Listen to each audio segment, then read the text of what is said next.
Okay, let's go ahead and call the Millcreek Township General Authority meeting to order. Please stand for the Pledge of Allegiance.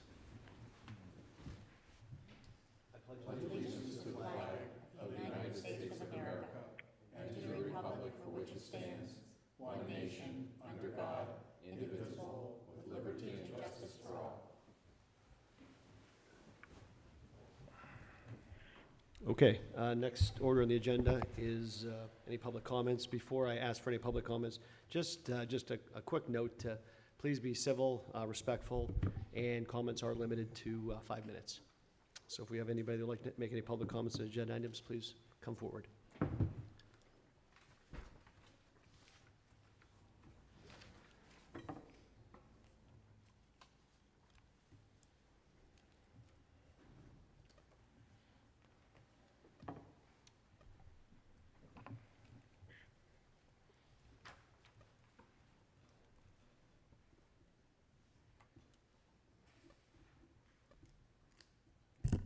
Sue Weber, I live at 5338 Norris Drive. I had been here last month and spoken to you about awarding a contract for services to Altair Realtors without giving anybody else the opportunity to bid on such services or present a proposal, which didn't seem right to me because you're supposed to be operating on behalf of the taxpayers. So Greg Rubino from Passport Developers put together a proposal, and he emailed the supervisors, and he emailed Matt, and he didn't get a reply for 26 days. I think it wasn't until 2 days ago. And Matt had told him, well, we don't need a developer. That's not what we're looking for. Well, that's not what Greg Rubino had in his request to present a proposal at all. What he said was he has years of experience guiding developers as a third party in securing, vetting, and assisting developers.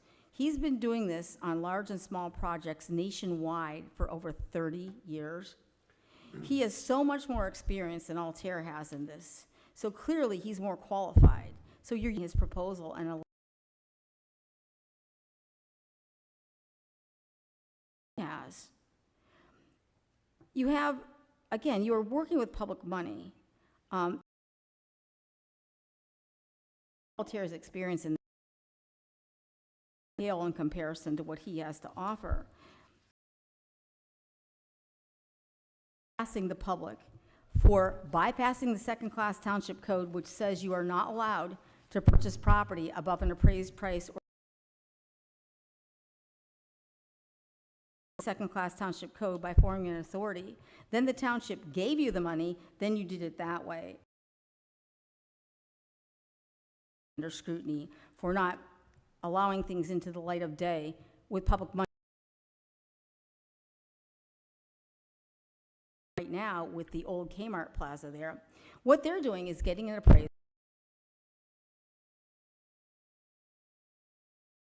form an authority, and usurp the second-class township code. But you, again, you're doing the same thing there is going to do. So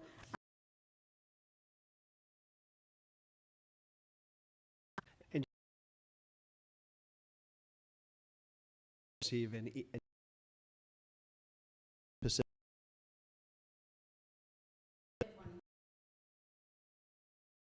Thank you. Any other? Okay.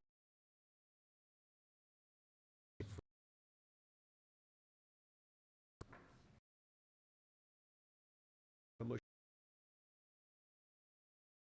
So moved by Ms. Clear. Do I have a second? Any comments, questions on the minutes? If not, we'll take a vote. Mr. Roulette? Yes. Mr. Bach? Yes. Ms. Clear? yes. And I think Ms. Mitchell? Thank you, and I vote yes. Okay, so those minutes are approved. Thank you. Okay, moving on to agenda item number 5, the financial report. Mr. Zaszewski. Yes, not a whole bunch of activity in the month of August. In terms of revenue, the only thing that occurred was interest on the money that was in the bank. And as far as expenses, there were legal fees of $7,363. Those were paid to McDonald Lillig. Property maintenance expense of $1,702. The biggest chunk of that was a Penelec bill, and there was also a streetlight assessment for one of the properties.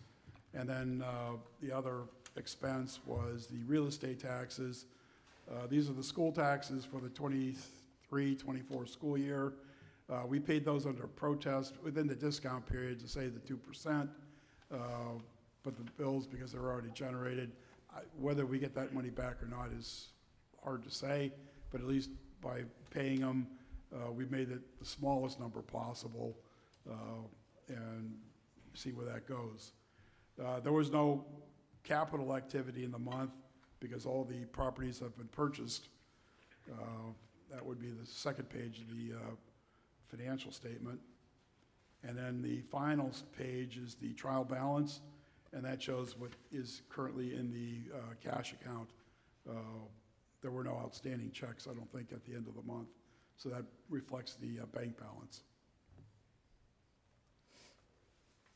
Any variance to budget will be largely cleared up with the resolution that's going to be presented later. And there will be no additional request for funding from the township with that amendment. Appreciate to see this on a monthly basis. Does anybody have any comments, questions on the information presented? None here. No? Everybody good? Okay, thank you again.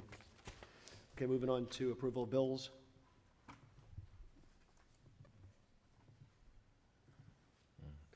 And no, you just commented. I pretty much explained Yep. them on Right. the financial statement. That's what we have. We've got streetlights for 2819 Westlake Road, and I believe that is the Manor, or is that the Sandbar? That was $110. McDonald Lillig, 2 bills, and then Penelec, $1591. They are actually looking to make us pay a deposit. I was able to get that waived. Okay. Almost 10 grand. Okay, I just, looking for a motion to approve the bills. So moved. So moved by Mr. Olet, Second? second by Ms. Clear. Any additional questions? If not, we'll take a vote. Mr. Olet, Yes. Mr. Bach, Yes. Ms. Clear, Yes. and Ms. Mitchell. yes, And I vote yes, so bills are approved. Thank you. Okay, on to item number 7, Resolution 2023 R4. Mr. Waldinger, could you explain that motion? Yes, thank you. As you're aware, on December 14, 2022, the authority approved its 2023 budget. And as Mr. Zaszewski pointed out, it was a new budget for a newly formed authority, so he did the best job that he possibly could with anticipating expenses for the year. Now that we have over half a year's worth of expenses and we have the properties under ownership, we do have a little better kind of track record as to how those budget categories should kind of be organized and where some of the money should be distributed. And so we're proposing this resolution in order to reallocate some funds. Again, as Mark mentioned, it's not changing any of the anticipated revenues or the total of expenses. It's just reallocating funds within line items in the budget. Actually, all of the potential funds are coming from the capital line item at engineering expense utilities. That had an amount of $313 budgeted for it. That's in anticipation of paying engineering fees towards design work for West 8th Street. As you know, we're most of the way through the year. We would like to still get an engineer engaged before the end of the year, but it will be late in the year and certainly will not need that amount of funds in order to cover that. And so this amendment anticipates taking $147,600 from that line item, leaving it with a balance of $204,713. and then taking that $147,600 and allocating it in the following manner. Adding $67,500 to professional services, which would cover property surveys, the Ingalls planning contract, and the Altair agreement. $60,000 to legal fees, $15,000 to property maintenance expense, and $5,100 to balance the school taxes that Mr. Zaszewski mentioned that we had paid under protest. And so those, the total of those four items add up to the $147,600 that we are reducing the engineering design utilities by, and so it balances but just reallocates those funds into different locations. Thank you for the explanation.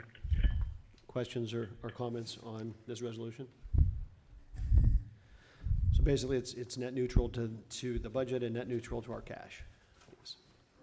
Okay. Do I have a motion to approve Resolution 2023 R4?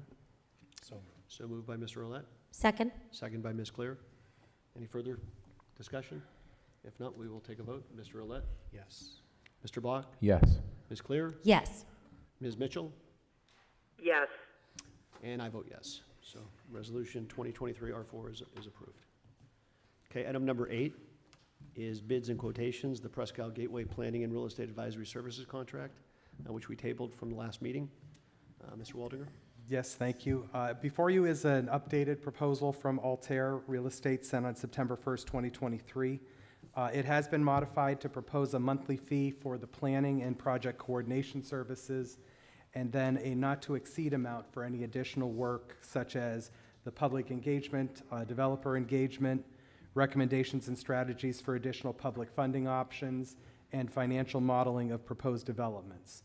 It has also been proposed to be a 2-year agreement, which I personally feel is a better expectation for the length of the project. Adding the not-to-exceed element to the contract will provide flexibility for the authority to utilize Altair's expertise for additional work only as needed and is not tied to any set monthly fee if there is no need for such assistance. I do believe that's a better arrangement for the authority rather than having specific deliverables that may or may not be possible depending on market conditions or other factors. The proposed monthly fee is a total of $34,000 per year, which works out to $2,833.33 per month. And the proposed not-to-exceed amount is $100,000 per year. These costs have been figured into the proposed budget amendment that was just adopted and then can be included as we budget for 2024 and 2025 respectively. It would be my recommendation to enter into this agreement with Altair at the September meeting, or I'm sorry, at today's meeting. Just to address a comment that was brought up earlier, I did want to point out that this is a professional service. We do have experience with Altair. They have been with us from the beginning of this project, have helped us to develop it to the point that it is now, and we worked with them on the vision for where we intend to go. I do feel that Altair is the best fit and does have the best expertise and knowledge to take us forward to the next steps. Okay, thank you.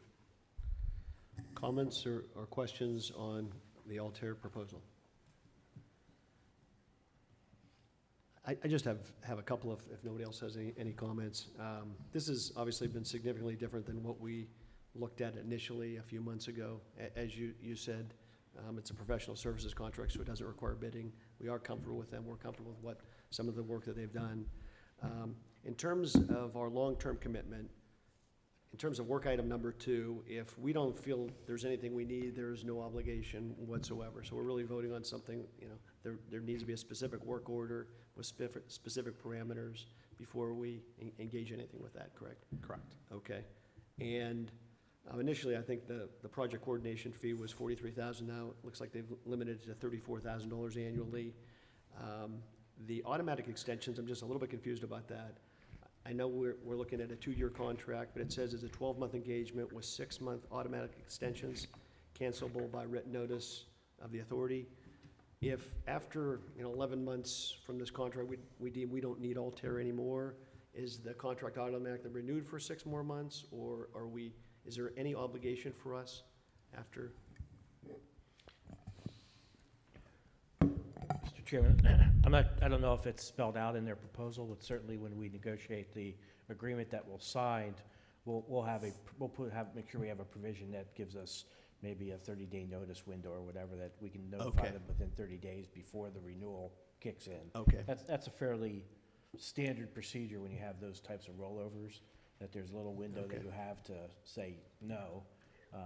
And sometimes that window's long, sometimes it's short. We obviously will look for a short. I think that makes sense. So Yeah. if we put a 30-day window in there, as long as we cancel prior to November 30th, there wouldn't be any more obligation.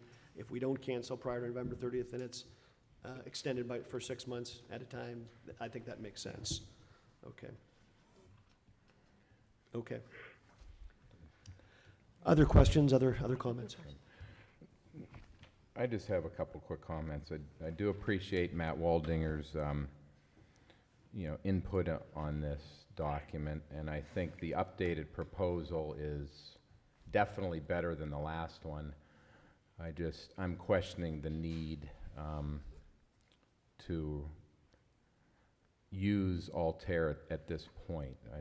I'm not convinced that any services of anybody, whether it's anybody, other than Altair, is really needed for this overall scope of what we're doing there. I understand the reasoning behind it, but I'm just not comfortable with the expense, although it's updated and it's better. And Matt, I respect what your research indicates, but I'm not comfortable with just the overall timing or the usage of this expense at this point in time. And I'm a little bit, I just want an update on the $100,000 per year not to exceed. So the monthly fee that's the not to exceed the 12 monthly, it says 12 monthly in parentheses 24 installments. If you go down to the fee schedule, should that be 12? I think it's over 2 years. Oh. Yeah, I Is mean, I that think it's why? technically a 2-year engagement. but Okay. I think But it's I for think 2 years. we could have an out after 12 months if we so choose, if we exercise it prior to the end of Okay. November. And that- then I believe that's a lump sum. And then not to exceed 100,000 annually, that would be for the second portion of their, Yeah. what would that entail, Matt? Just give That- some specifics on Sure, that would be, they would have to present a very specific proposal for a specific deliverable, such as holding the public engagement meetings, what the anticipation and what the deliverable for that would be. Okay. They would give us a set, a price for just doing that portion. Another would be doing, any sort of developer engagement where we're bringing developers to town to take a look at the site. And same, they would have a very set work plan and deliverable that would come out of that with a set price for that. Right. So just for the sake of argument, if somebody purchased the Joe Roots property today, right, we sold it to them, they could be doing this same thing, correct? In other words, a new owner of the property could be undergoing this expense with Altair instead of us. Under this contract, or you just mean doing the same type of work? Same type of work. Oh, I could imagine, so yes. And this is an expense that sometimes falls on the developer because they're not developing it, they're consulting for that, correct? Potentially, but, again, their role is to help us come up with a master developer that would take the whole site and develop it in accordance with the vision. Okay. Okay, thank you, Matt. That's all I have. Kim? I was actually just going to clarify the work item 2, that's all, the mapping, GISing, and that was, well, my question was related to 100,000. yours. That was what was the 100,000. I wanted to clarify the same thing. It would be grant writing, owner representation, community, municipal, and neighborhood planning and analysis, and then the financial assistance. So, okay, so that portion is considered in work item 2. But I guess then I was going to ask a second question, Matt. Do some of those other advisory services help with, are those related to the project coordination, the work item 1? So for instance, when they are consulting us on budget and funding strategies for the project plan and action items, they may be recommending to us to apply for a certain grant and things like that. Certainly, yeah. They would be doing that sort of advisory thing, and if it's something that can be done within township, within the township, within our own forces, or which I could Okay. do, then that would just be done. It would not necessitate any additional services. It would be if there was something beyond our scope or beyond our competency, Yeah. then we could engage Altair to do those things. Okay, okay. So all right, so thank you very much, I appreciate that. Matt, I just have one more question now that I think about it. Because I wasn't involved when the RACP grant was received, how instrumental were they in helping us secure those RACP funds? Well, Or what was their role? Sure. They, I guess, it's hard to quantify, but I guess I can say it this way. The township on its own submitted an application to draw on our RACP funding, and we were granted $500,000. The next time that we went back and asked for additional funds, we talked to Altair and we hired them to help us prepare the application. That award was a $3 million award. So they do have, especially Tom Hardy from Altair has a lot of experience with RACP, both in seeking the funding and then managing it once it's been obtained. Okay, thank you. Okay, any other questions, comments? I'd like to make a motion to approve the contract with Altair. Motion made by Ms. Clear. Do I have a second? I'll second. Second by Mr. Roulette. Any additional, we've had a lot of discussion on this, and I know there's been, some public opposition, obviously, to this, but I feel like there's been a lot of work done, and I think this is, from my standpoint, it's an excellent compromise. They've done some great work before for the authority, even prior to me being involved, and I think they listened, and financially, it's a much different commitment. So I'm pleased with, I appreciate everybody's work on this and everybody's time and looking into this. We took everybody's comments under consideration. So thank you for that. And any other comments, questions? If not, we will take a vote. Mr. Roulette? Yes. Mr. Bach? I vote no. Ms. Clear? Yes. Ms. Mitchell? Yes. Yes, and I vote yes as well. Okay, thank you. That passes. Okay, moving on to communications, item number 9.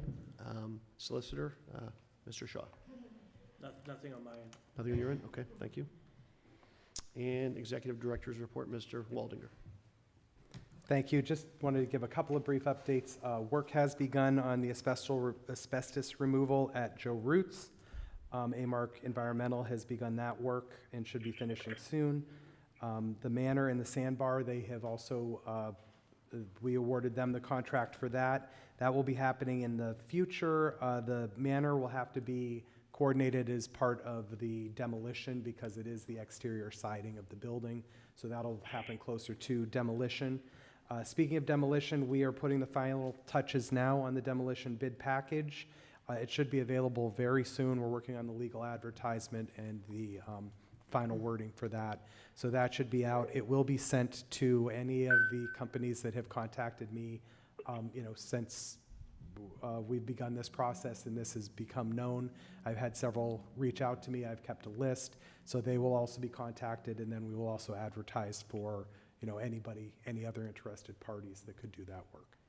Matt, can you remind me afterwards to tell you about someone that inquired about demo? I just want to make sure they're on the list because they've called me like 50 times in the past Sure, 6 absolutely. months. So Yep, I want to make sure you have the name. gotcha. Okay. Yep. If I could just kind of add to Matt's comments, the buildings that are being explored for potential demolition at this time would be the Sandbar, the Manor, Joe Roots, and then that little hotel strip that's part of the Bel Air, that area.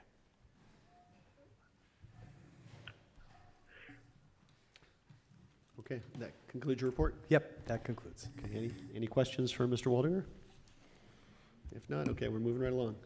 Item number 10, citizens to be heard. Do we have any more comments from any citizens?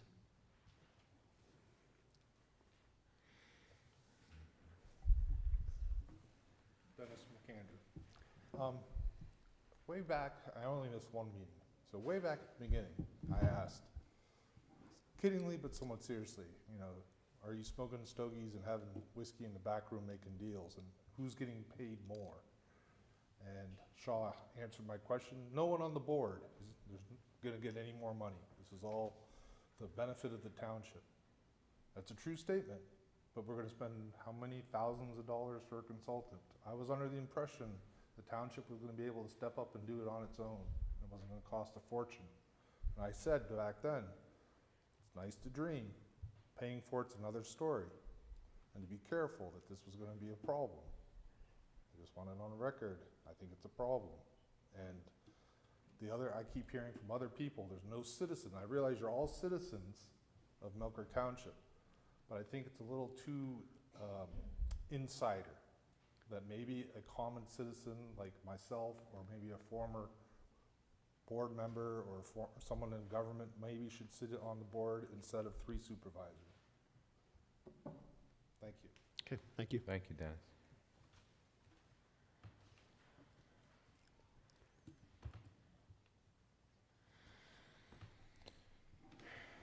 I have a question. As you know, the open meeting law encourages public bodies to answer questions that citizens propose at meetings. Where did Altair come from to begin with? How come they were the only people in on the ground floor that got to do anything? How did they get hired, but nobody else got looked at? How did that happen? Where did they come from? Anybody have a comment You on must that? know where I they was- came from. You hired them. Mr. Shaw, are they clients of your law firm? Are Altair clients of yours? They don't do any business with your law firm at all. Ms. Weber, they were recommended by various organizations and other people that had done similar projects. Who would those organizations be? Be specific. The Chamber of Commerce, our local our Erie County Chamber of Growth Partnership, they were one. And there were some other that I guess the other people that had also dealt with them, including, Downtown Development Corporation and some others. You're saying the Downtown So, Development Erie events. Corporation recommended them? No, I'm saying that they were mentioned, and there are many other individuals within the county and beyond that actually had high recommendation of them. We did our homework. We did do a lot of research on them and on their organization and all of the things that they have been able to do over the last 13 years or so. So you very never looked impressive. at anybody else's resume? It's very impressive. Right. You never looked at anybody else's resume that's a realtor like Passport to see what they had to offer. You never looked at theirs. You just got a few recommendations and went with it. We didn't need a realtor. And so you think that they're more qualified than Passport, that's been in business for years and has done this? You think they're more qualified? I'd like to answer that question, because I don't think we're making any determination, but I can tell you, and I understand that you're not comfortable with them, and you don't think they're doing a good job for the township, but with our relationship, we do think they're doing a good job. They've worked very well with the authority, they've worked very well with the executive director and many of the board members. Their selection preceded the formation of this authority, but we basically have a difference of opinion. You think they're not qualified, we think they are, and we also think that our experience to date has been very good. I didn't say they're not qualified. I said they're not as qualified as Passport or other agencies in this town who have been doing this for years and have reputations for doing many huge projects here and all over the country. They're not as qualified experience-wise as those people. They're not. So I don't know, when you're dealing with taxpayers' money, you wouldn't have looked at other people too. I just don't understand that. And as Ms. Claire said, they did look at others too, so. And it's again, comparing apples and oranges here. It's not even the same thing, Right. so.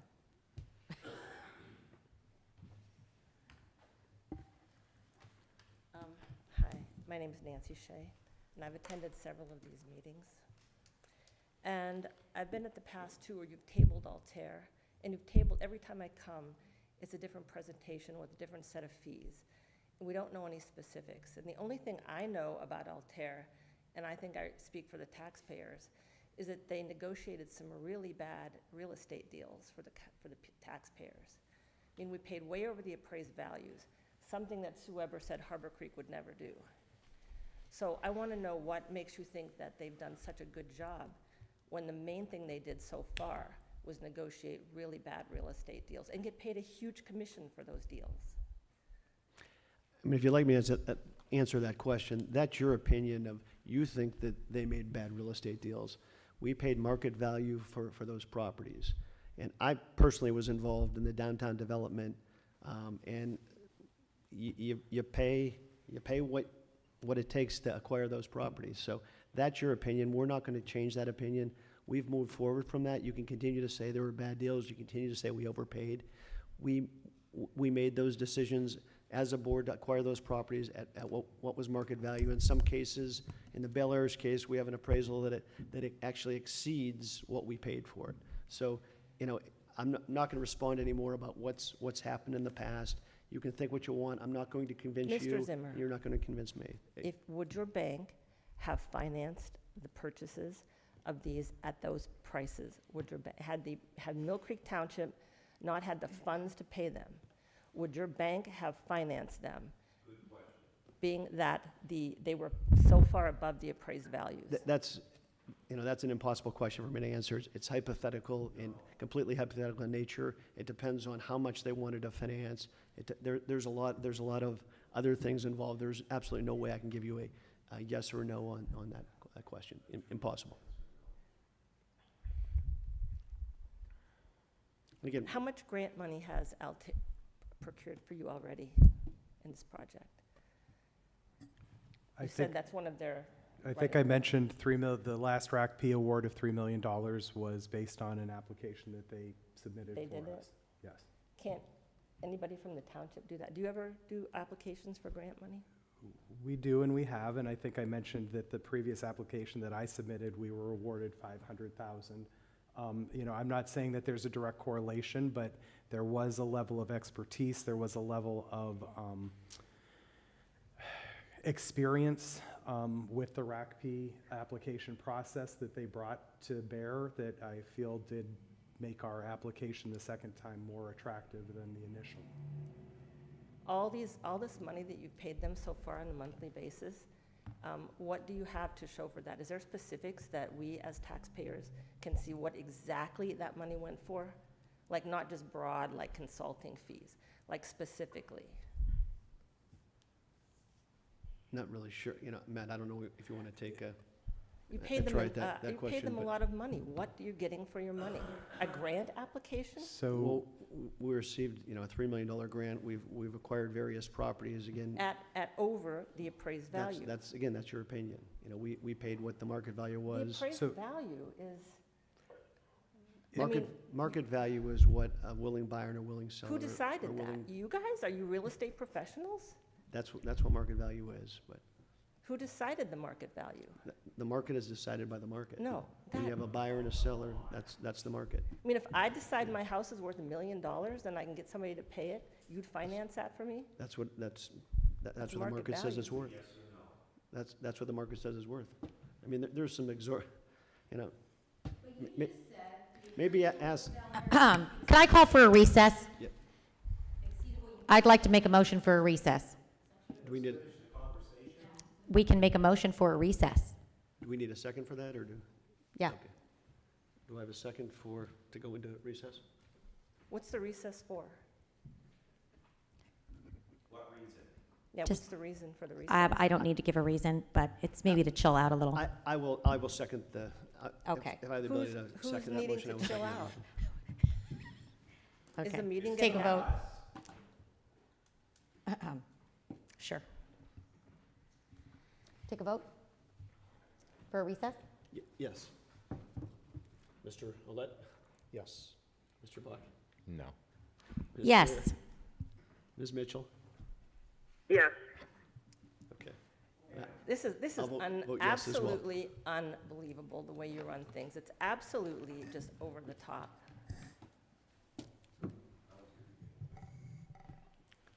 I'm not sure what the protocol is after we voted for a recess, but.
I'll make a motion to return from recess. Okay, motion made by Ms. Clear to return. Do I have a second? Second. Second by Mr. Olet. We'll go ahead and vote. Mr. Olet? Yes. Mr. Bach? Yes. Ms. Clear? Yes.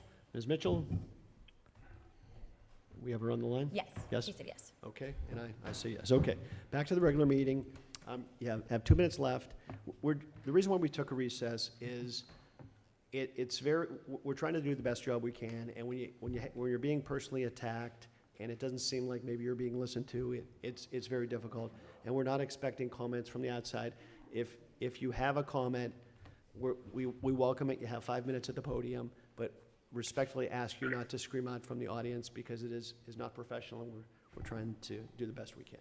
So you have 2 minutes left. We're not going to go back and forth with questions. We'll let you have your 2 minutes, and that'll be it. So please proceed. I'm just getting the feeling this is like a done deal. The whole thing, this is all just a charade and a sham. It's always 4 votes against 1 vote. It's not even impartial or independent people. It's like you all have this group think, and you're going to railroad us through this project. You pick your friends, you pick your recommendations. You didn't give realtors a chance to sell the properties. You didn't give various consulting firms a chance. How about the demolition? Do you have that locked up too? Is that going out for bid, or you just got people in mind for that also? Maybe somebody that Downtown Erie Chamber recommended? You apparently were not listening because we just went through the bid process on the demolition. Did you, I missed that. That's okay. You might have missed it, but we talked about it. It's in the minutes. It's been in the minutes in the past as well. Well, what's the demolition who are they? We are hopeful to advertise by the end of the week to receive bidders. We do have a list of demolition companies that have reached out ever since this project became publicly known. We will send a bid package to any of them that wish. Also, anybody else that receives the bid from the paper or from the ad. The authority is bound to take the lowest responsible bidder from those bids received. We'll see what bids we get and then move forward from there.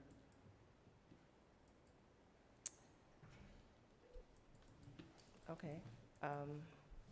Are we able to get, besides filling out the endless right-to-know requests that we've already filled out, just like pulling teeth to get anything specific on the project, we're just getting like, I don't know, blatant, just canned responses from you guys. Is there any way that we can actually find out what we are paying for? We already know we paid too much for the properties, but what Altair is actually doing? Okay. I think we're at the 5-minute limit. We appreciate your comments, and thank you very much.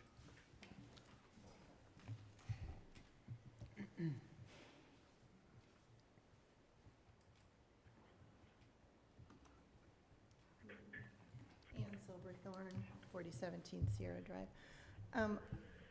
So I didn't have the budget, the 2023 budget in front of me, but the engineering figure, what was that number that you're reallocating? So you're Here, if taking you'd like, from you can have that. Yeah, it was Okay, so, vicinity. okay. So, yeah, the original amount, budgeted amount was $352,313. The new budget amount is $204,713. So it's like 147. Oh, 100%, yeah. I majored in English, so. This is one of the reasons why I switched my major from accounting to the highly lucrative major of English. But what I'm hearing, what I do remember from my whole 12 credits of accounting, so it seems like to balance this budget, you're just taking from the engineering budget and reallocating it to the professional services, correct? That's correct. Okay, all right. Yep.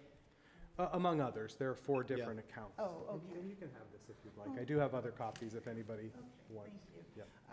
To me, it seems then that the engineering costs that you didn't incur this year, you're going to incur next year.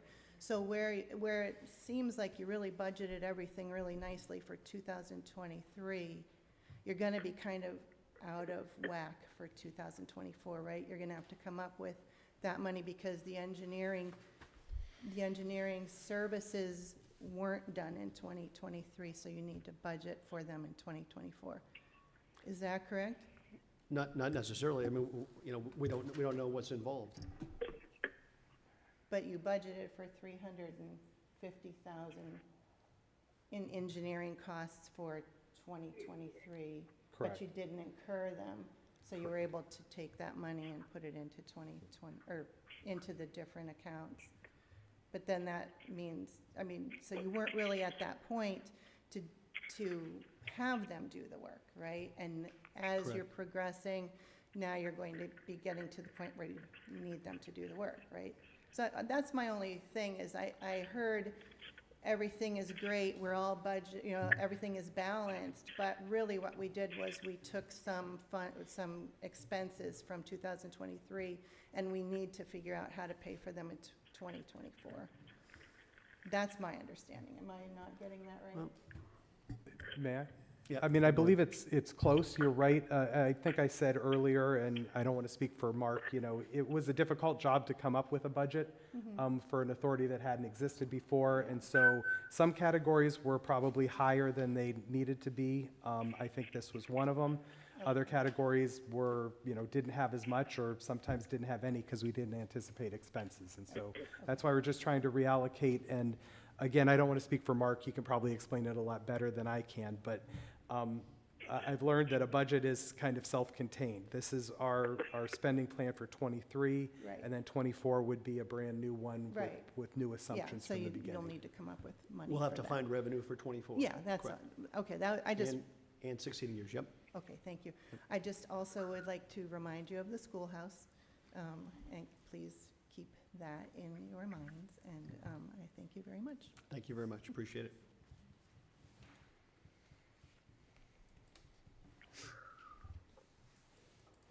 Okay. Do we have any additional citizens' comments? No? I guess, I think that was for us. Dave, that's all yours. all right. Do we have any need to go into executive session, or are we good this month? All good? Okay. If no executive session, I'll entertain a motion to adjourn. I'll make a motion to adjourn. Okay, so moved by Ms. Clear, second by Mr. Second. Bach. Yep. We'll go ahead and vote. Mr. Olet? Yes. Mr. Bach? Yes. Ms. Clear? Yes. Ms. Mitchell? And I vote yes. We are adjourned. Thank you very much. Appreciate it. Thank you, Cheryl. Thanks.